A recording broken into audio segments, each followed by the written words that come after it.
जरूरत व्यक्ति के व्यवहार का जो पता है वो हमेशा चलता है जरूरत समाप्त होने के बाद में। कोई व्यक्ति कैसा है, जरूरत के वक्त तो सभी अच्छा बोलते हैं, सभी मीठा बोलते हैं, और जरूरत समाप्त होने के बाद वो क्या बोल रहा है, ये चीज उसके व्यवहार को दर्शाती है कि व्यक्ति का चरित्र कैसा था। आप बहुत सारे अध्यापक हो सकता है किसी प्राइवेट संस्था में पढ़ाओ या किसी कोचिंग, या हो सकता है आप भी अपनी कोचिंग खोल लो आने वाले समय में, या स्कूल खोल लो, क्योंकि सारे अध्यापक हो कहीं ना कहीं टीचिंग लाइन में जाओगे। आपने जिस संस्था में काम किया, संस्था प्रधान ने आपकी बहुत प्रशंसा की, छोड़ने के बाद तब तो करेगा, छोड़ने के बाद वो व्यक्ति आपके बारे में क्या बोलता है, या फिर आप अगर डायरेक्टर हो तो क्या बोलते हो, आपका टीचर कोई बीच में सिलेबस छोड़ के चला गया या किसी वजह से तनाव हो गया, यही चीजें दर्शाती है कि आप कितने अच्छे व्यक्ति हो, आपका व्यक्तित्व दर्शाता है। लड़ाई जो है वो कभी भी व्यक्ति से नहीं होती, लड़ाई हमेशा जो होती है वो विचारों से होती है। कोई व्यक्ति का विचार आपको अच्छा नहीं लगा, आप उससे नफरत करने, लेकिन विचार बदलते कभी वक्त नहीं लगता।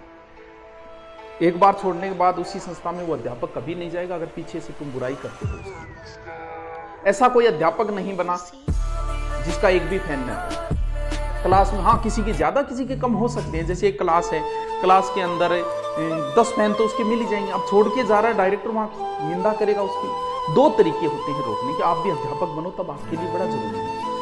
कोई भी अध्यापक आपके बीच में क्लास को बीच का सिलेबस छोड़ के चला गया, किसी वजह से हो गया, आत्मसम्मान या किसी कारण से हो गया, पैसे की वजह से या दो तरीका होते हैं कि आप बच्चों को कैसे रोकते हैं। बच्चे कहेंगे हमें वही चाहिए।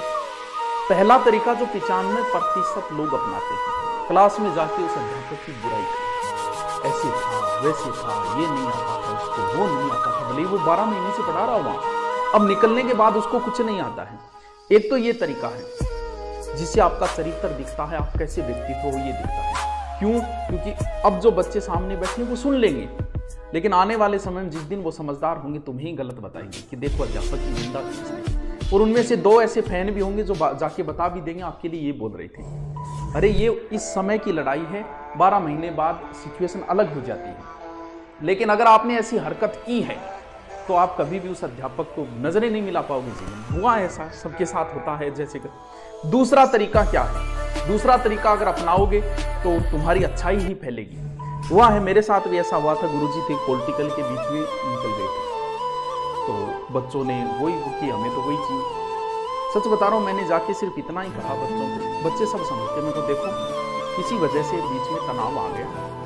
सारी रात में गुरुजी के पास था कि गुरुजी आइए हमारे बच्चों को पढ़ा दीजिए, लेकिन भावनात्मक इस प्रकार का हो गया, कुछ ऐसी ईगो हो गया, ईगो हर्ट हो गया किसी बात को लेके, उन्होंने वो नहीं आ पाए। उनके जैसा अध्यापक मिलना मुश्किल है, लेकिन फिर भी आपकी एग्जाम नजदीक है, 2 महीने बचे हैं, आप इनसे एक बार सिलेबस कर लो, उसके बाद में अगर हमारी बातें वापस 15-20 दिन बाद शांत हो गई तो हम दोबारा ले आएंगे। बच्चों ने उनसे पढ़ना शुरू कर दिया। अब 10 दिन पढ़ते ही फिर वो टीचर सेट हो जाता है। तो ये तो डिपेंड करता है कि आप किसी के लिए कैसा व्यवहार करते हो छोड़ने के बाद। अगर आप भी बनो तो इस प्रकार का व्यवहार न करें जो कि 95% लोग करते हैं।